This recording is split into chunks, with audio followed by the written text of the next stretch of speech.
Hello everyone and welcome to Finspace. तो आज की इस वीडियो के अंदर हम बात करने वाले हैं एक ऐसी कंपनी के बारे में जिसके शेयर प्राइस ने पिछले एक साल के अंदर 120% की ग्रोथ दिखाई है। एक ऐसी कंपनी जो पिछले 50 सालों से एक ऐसी इंडस्ट्री के अंदर काम कर रही है जो इंडस्ट्री अभी काफ़ी ज़्यादा ग्रोथ दिखा रही है। जी हाँ, आज की इस वीडियो के अंदर हम बात करेंगे दीपक नाइट्राइट लिमिटेड के बारे में और हम परफॉर्म करेंगे उस कंपनी के ऊपर एक डिटेल्ड फंडामेंटल एनालिसिस, जिसके अंदर हम बताएंगे आपको उसके फाइनेंशियल्स, उसके बिजनेस मॉडल, उसका स्वॉट एनालिसिस और भी बहुत कुछ। सो प्लीज़ इस वीडियो को लास्ट तक देखिएगा और अगर हाँ आपने अभी तक हमारा चैनल सब्सक्राइब नहीं करा है then kindly subscribe our channel. तो पहले ये समझते हैं कि दीपक नाइट्राइट जो कंपनी है वो काम क्या करती है। सो बेसिकली दीपक नाइट्राइट जो कंपनी है वो इंटरमीडिएट केमिकल्स को मैन्युफैक्चर करती है। इसका मतलब ये है कि दीपक नाइट्राइट ऐसे केमिकल मैन्युफैक्चर करती है जो डायरेक्टली एंड कंज्यूमर कंज्यूम नहीं कर सकता, बट ये जो केमिकल्स है वो अलग अलग इंडस्ट्रीज जैसे petrochemicals, rubber, agrochemicals, paper, personal cares and pharmaceuticals जैसे इंडस्ट्री के अंदर यूज आते हैं। So Deepak nitrite was founded in 1970 and headquartered at Vadodara, Gujarat. और 2020 के अंदर दीपक नाइट्राइट ने अपने टोटल 50 ईयर्स कंप्लीट कर रहे हैं इस इंडस्ट्री के अंदर। दीपक नाइट्राइट बेसिकली 3 केमिकल्स के अंदर वर्क करती है, the basic chemicals, performance products and fine and speciality chemicals. और कंपनी पोर्टफोलियो के अंदर 42% कंट्रीब्यूट करता है बेसिक केमिकल्स, 29% कंट्रीब्यूट करता है परफॉर्मेंस प्रोडक्ट्स एंड 29% कंट्रीब्यूट करता है fine and speciality chemicals. Company के जो मैन्युफैक्चरिंग लोकेशंस हैं वो लोकेटेड है गुजरात, महाराष्ट्र और तेलंगाना के अंदर। सो परफॉर्मेंस प्रोडक्ट सेगमेंट के अंदर कंपनी कुछ ऐसे केमिकल्स मैन्युफैक्चर करती है जो एंड प्रोडक्ट के अंदर एक स्पेसिफिक कैरेक्टरिस्टिक की वैल्यू ऐड करते हैं। और इस सेगमेंट के अंदर कंपनी के पास 2 प्रोडक्ट्स है which is operating brightening agents and DASDA. और दीपक नाइट्राइट जो कंपनी है वो टोलुइन भी बनाती है which is used to manufacture DASDA. So OBA which is optical brightening agents and DASDA, ये क्या केमिकल्स है और इन केमिकल्स के यूज़ क्या है ये हम जानेंगे इस वीडियो के अंदर थोड़ी देर बाद। तो पहले अपन जान लेते हैं इंडियन केमिकल इंडस्ट्री के बारे में। सो इंडिया की जो केमिकल इंडस्ट्री है वो ग्लोबली 3rd रैंक पर आती है in the production of agrochemicals और वो अराउंड 16% तक कंट्रीब्यूट करती है to the global dyestuff and dye intermediate production. Also India जो है वो 6th लार्जेस्ट प्रोड्यूसर है केमिकल का globally and 3rd largest producer है एशिया के अंदर in terms of output. India की जो केमिकल इंडस्ट्री है वो 2025 तक एक्सपेक्टेड है कि वो जस्ट डबल हो जाएगी टू $300 बिलियन। और इस मोटिव के साथ इंडियन गवर्नमेंट ने काम करना भी चालू कर दिया है और इंडियन गवर्नमेंट ने 100% FDI यानी फॉरेन डायरेक्ट इन्वेस्टमेंट अलाउ कर दिया है इस इंडस्ट्री के अंदर।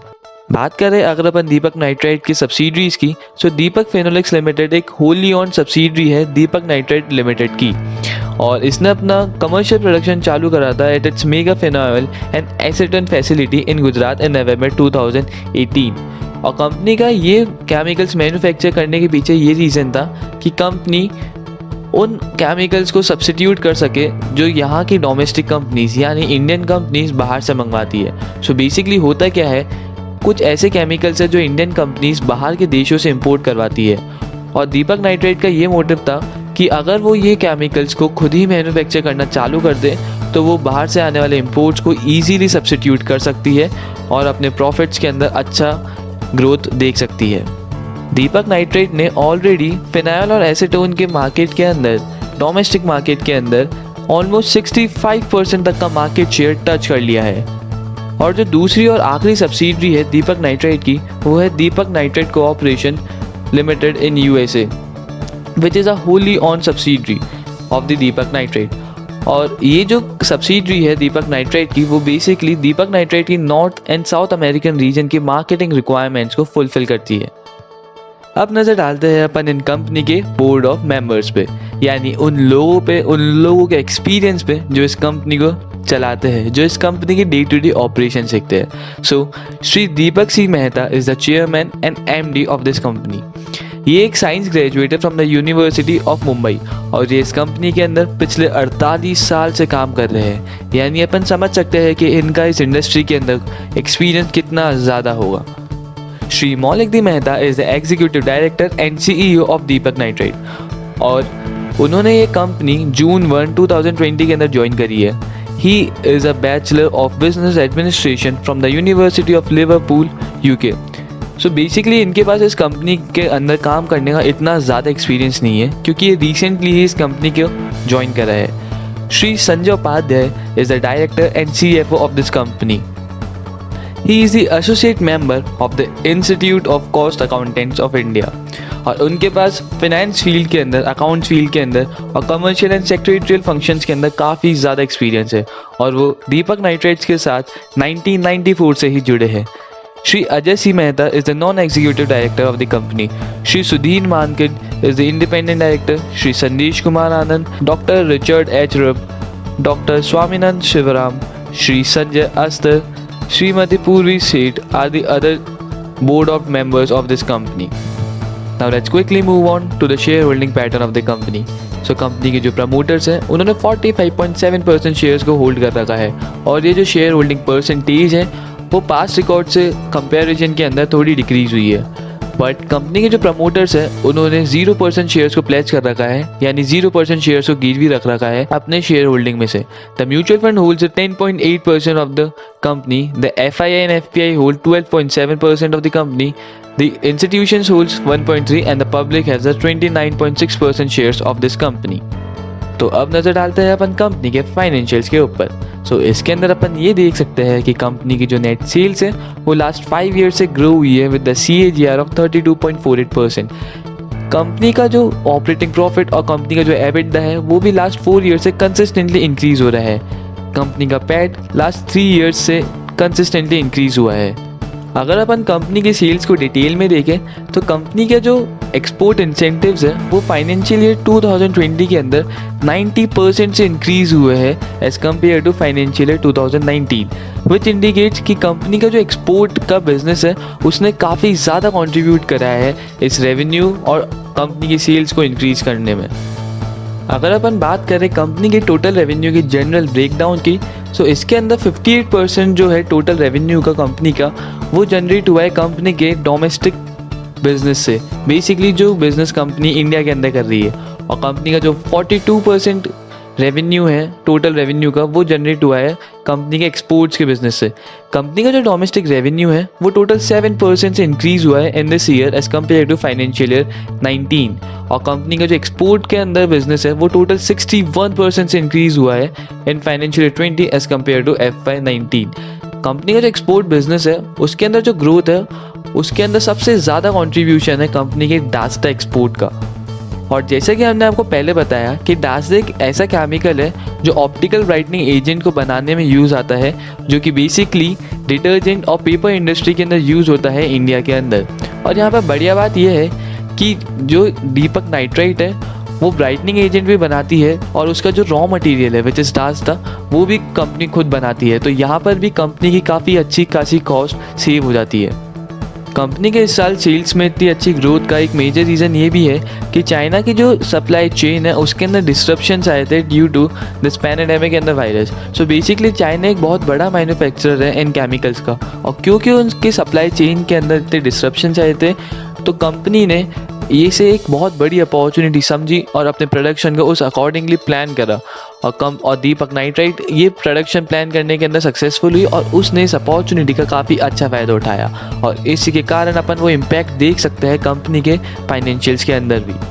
बात करें अगर अपन कंपनी के बैलेंस शीट के, तो इसके अंदर अपन देख सकते हैं कि कंपनी का जो टोटल रिजर्व्स है वो लास्ट 5 ईयर से कंसिस्टेंटली इंक्रीज हुए, which shows a strong position of the company. But इसके अंदर जो कंसर्न की बात है वो ये है कि कंपनी के जो बोरोइंग्स है वो मार्च 2017 के बाद बहुत तेज़ी से इंक्रीज हुई है, जो कि एक बहुत बड़ी कंसर्न की बात है from the point of view of an investor as well as for the company.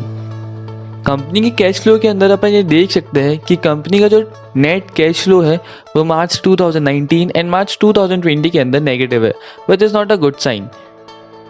बात करें अगर अपन कंपनी के रेशियोज़ की, सो मार्जिन रेशियोज़ के अंदर अपन देख सकते हैं कि कंपनी के operating margin and net profit margin ratio consistently पिछले 4 साल से इंक्रीज हुए हैं, और दोनों ही रेशियोज़ मार्च 2020 के अंदर काफ़ी सिग्निफिकेंट अमाउंट से इंक्रीज हुए हैं। और इसके पीछे वही रीज़न है कि इस पैंडेमिक के दौरान पहले ही एक तो केमिकल्स की डिमांड बढ़ी है, ऊपर से क्योंकि चाइना की सप्लाई चेन के अंदर डिस्ट्रप्शंस आए हैं, उस कारण कंपनी को काफ़ी बड़ी अपॉर्चुनिटी मिली है।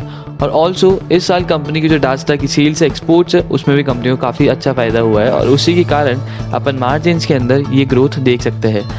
The return ratios of the company has also shown a very good growth from the last 4 years. And also in this case, we can see that the March 2020 return ratios have been increased significantly as compared to March 2019. And the reason for this is already discussed above. बात करें अगर अपन date to equity ratio की, तो वो FY17 से financial year 19 तक consistently increase हुआ है और जिसके पीछे का मेजर रीज़न है कंपनी की बोरोइंग्स के अंदर इंक्रीज आना। अपन यहाँ पर फाइनेंशियल 20 के अंदर डेट टू इक्विटी रेशियो को कम होते हुए भी देख सकते हैं, which is a positive sign from the point of view of an investor. तो बात करते हैं अब अपन दीपक नाइट्राइट के पीयर कंपैरिजन की। अगर अपन मार्केट कैप पे देखें तो दीपक नाइट्राइट सेकंड पोजीशन पर है, which means the runner up for the industry, और उनसे आगे है Vinati organised in regard with the market cap. The P/E ratio of the Deepak nitrite is significantly higher than Tata Chemicals and Polyplex Corporation, but are slightly lower than the industry P/E ratio of 18.28. The same case is with the P/BV ratio of the Deepak Nitrite, in which again the P/BV ratio of Deepak Nitrite is significantly higher with the couple of its competitors. और अगर अपन बात करें company के net profit के annual growth की, दीपक nitrite की जो annual growth हुई है वो सबसे कम है as compared to competitors. All in all अगर अपन दीपक नाइट्राइट की पोजीशन को एनालाइज करना चाहे उसके पीयर से कंपेयर करने के बाद, तो दीपक नाइट्राइट की जो पोजीशन है वो इतनी स्ट्रॉन्ग नहीं दिख रही है। तो दोस्तों अब बारी है कंपनी के शॉर्ट एनालिसिस देखने की। तो कंपनी की सबसे बढ़िया स्ट्रेंथ ये है कि कंपनी का जो पोर्टफोलियो है वो काफ़ी डाइवर्सिफाइड है, यानी कंपनी किसी भी एक प्रोडक्ट पर ज़्यादा डिपेंडेंट नहीं है। कंपनी के पास ऐसे बहुत सारे प्रोडक्ट्स हैं, तो अगर कंपनी के पोर्टफोलियो में से किसी एक प्रोडक्ट की भी डिमांड कम होती है तो कंपनी अपने रेवेन्यू को दूसरे प्रोडक्ट्स के थ्रू जनरेट कर सकती है। ये काफ़ी बढ़िया स्ट्रेंथ है कंपनी की। जो कंपनी की दूसरी मेजर स्ट्रेंथ है वो है global reach and customer stickiness. तो बेसिकली ये कंपनी मोर देन 30 कंट्रीज़ के अंदर और अक्रॉस 6 कॉन्टिनेंट्स के अंदर एक्सपोर्ट करती है। और क्योंकि इस कंपनी का जो पोर्टफोलियो है वो इतना ज़्यादा डाइवर्सिफाइड है, तो कंपनी अपने अलग अलग कंट्रीज़ के कस्टमर्स को उनकी रिक्वायरमेंट के अकॉर्डिंग अपने प्रोडक्ट्स सेल करती है और कस्टमर सेटिस्फेक्शन भी उसके अंदर ज़्यादा अच्छा रहता है। The third strength for the company is sustainability in operations. Company अपने ऑपरेशंस के अंदर कम से कम कार्बन को एनवायरनमेंट के अंदर रिलीज करती है। The fourth strength of the company is robust supply chain and logistic competencies. तो जैसा कि हमने आपको बताया कि जो दीपक नाइट्राइट है वो पिछले 50 साल से इस इंडस्ट्री के अंदर ऑपरेट कर रही है और इसी के कारण कंपनी ने एक इतनी अच्छी सप्लाई चेन डेवलप कर ली है और इतने अच्छे कस्टमर रिलेशंस डेवलप कर लिए है कि कंपनी अपने कस्टमर की रिक्वायरमेंट्स जानती है और उन्हीं रिक्वायरमेंट्स के अकॉर्डिंग कंपनी अपने कस्टमर्स की प्रोडक्ट सप्लाई करती है। तो ये काफ़ी बढ़िया स्ट्रेंथ है कंपनी की, क्योंकि कंपनी के पास एक बहुत अच्छा एक्सपीरियंस आ चुका है इतने सालों के अंदर। Now let's quickly move on to the weaknesses of the company. Company की जो सबसे पहली वीकनेस है वो है adverse movement in the raw material prices.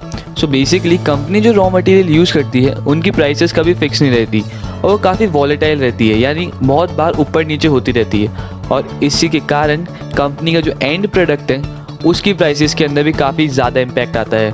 और ये इस इंडस्ट्री की बेसिकली एक बहुत बड़ी वीकनेस है इस इंडस्ट्री के लिए, क्योंकि आप कस्टमर को कोई एक फिक्स प्राइस कोट नहीं कर सकते। But still Deepak nitrite try करती है कि वो एक एस्टीमेट दे सके अपने कस्टमर्स को इस चीज़ के खिलाफ। Moving towards the opportunities of the company, Indian government ने हमेशा से ही डोमेस्टिक केमिकल इंडस्ट्री को सपोर्ट करा है और इंडियन गवर्नमेंट के मेक इन इंडिया इनिशिएटिव ने कंपनी के सामने और भी ऐसी बहुत सारी अपॉर्चुनिटीज़ खोल दी है to grow and expand in future. On the top of this, Deepak nitrite जैसी कंपनीज के पास हमेशा ये अपॉर्चुनिटी रहती है कि वो ज़्यादा से ज़्यादा इंपोर्ट को सब्स्टिट्यूट करे। मतलब मार्केट में जो डोमेस्टिक कंपनीज है जो कुछ केमिकल्स को बाहर देशों से इंपोर्ट करती है, अगर दीपक नाइट्राइट जैसी कंपनीज वो केमिकल्स खुद मैन्युफैक्चर करने लग जाए तो वो जो डोमेस्टिक कंपनीज है वो बाहर से इंपोर्ट करने के बजाय वो केमिकल्स दीपक नाइट्राइट जैसी कंपनी से परचेज करेगी, क्योंकि इसके अंदर उन कंपनीज की इंपोर्ट कॉस्ट भी काफ़ी बचेगी। तो ये जो इंपोर्ट को सब्स्टिट्यूट करने की अपॉर्चुनिटी है वो काफ़ी बड़ी है और काफ़ी टाइम से चल रही है दीपक नाइट्राइट और उनकी जैसी बाकी कंपनीज़ के पास। और दीपक नाइट्राइट हमेशा कोशिश करता है कि वो अपॉर्चुनिटी का ज़्यादा से ज़्यादा फ़ायदा उठा सके। बात करें अगर अपन कंपनी के थ्रेट की, तो इस इंडस्ट्री के कंपनीज़ के एक बहुत बड़ा मेजर थ्रेट जो रहता है वो ये है कि जैसे इस इंडस्ट्री के अंदर कोई नया प्रोडक्ट आता है या कोई नया प्रोसेस इंट्रोड्यूस होता है उस केमिकल को मैन्युफैक्चर करने का, तो जो पुराने प्रोडक्ट्स और पुराने प्रोसेसेस हैं वो ऑब्सोल्यूट हो जाते हैं, यानी उनकी वैल्यू कम हो जाती है, उनकी डिमांड कम हो जाती है।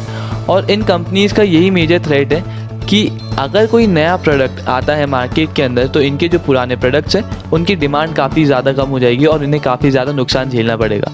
लेकिन क्योंकि दीपक नाइट्राइट का जो पोर्टफोलियो है वो काफ़ी डाइवर्सिफाइड है और उसने काफ़ी ज़्यादा प्रोडक्ट्स को मैन्युफैक्चर करना चालू करा है, सो बेसिकली दीपक नाइट्राइट ने अपना ये थ्रेट काफ़ी हद तक मिटिगेट कर लिया है।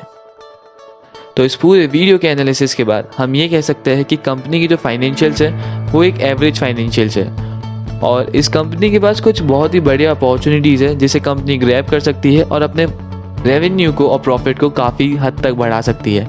कंपनी के पास एक अच्छा एडवांटेज भी है क्योंकि कंपनी इस इंडस्ट्री के अंदर पिछले 50 सालों से है और कंपनी के जो बोर्ड ऑफ डायरेक्टर्स है वो भी काफ़ी एक्सपीरियंस्ड है। लेकिन कंपनी के कुछ थ्रेट्स भी है और कुछ रिस्क्स भी है जिसे कंसीडर करना बहुत ज़्यादा ज़रूरी है before investing in this company. That's all from our side. Thank you for watching our video. अगर आपको ये वीडियो पसंद आई तो प्लीज़ लाइक बटन ज़रूर दबाइएगा, हमारे चैनल सब्सक्राइब करना मत भूलिएगा और इस वीडियो को अपने दोस्तों के साथ शेयर करना ना भूलिएगा। Thank you.